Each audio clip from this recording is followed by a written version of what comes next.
Ladies and gentlemen, can I please have your attention? I've just been handed an urgent country music news story, and I need all of you to stop what you're doing and listen. Not country music news, but an op-ed.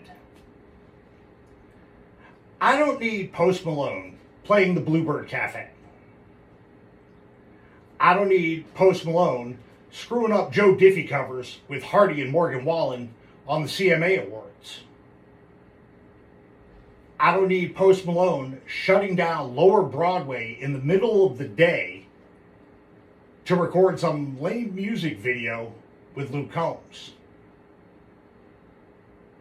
I don't want to see Brian Sutton backing Post Malone as he makes heart hands to the crowd at Marathon Music Works in an exclusive party produced to be a commercial for Bud Light as part of the brand's rehabilitation campaign.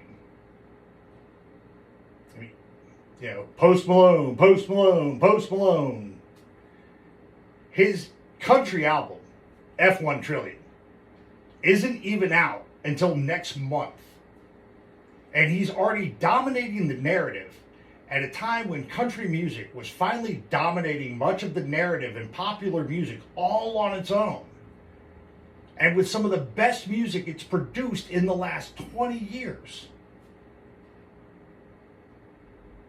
This whole thing started with Post Malone wearing Colter Wall and Tyler Childers t-shirts, hyping up Billy Strings, and covering Sturgill Simpson. And hey, I'll be the first to admit that his promotion of cool country artists and the prospects of making a country album were promising. Don't discount that some of this Post Malone activity probably clued people into the presence of country music you'll never see on the CMA Awards, and did these artists and the rest of us a little bit of good. So for that, hats off to him. But this all feels like a big distraction at a time when we were finally on a big winning streak in country. Now, we've got to contend with this pop superstar wanting to soak some of the popularity built off of the hard work of real country artists. It's no longer about country music needing Post Malone to hype it. It's about Post Malone needing country music to hype him.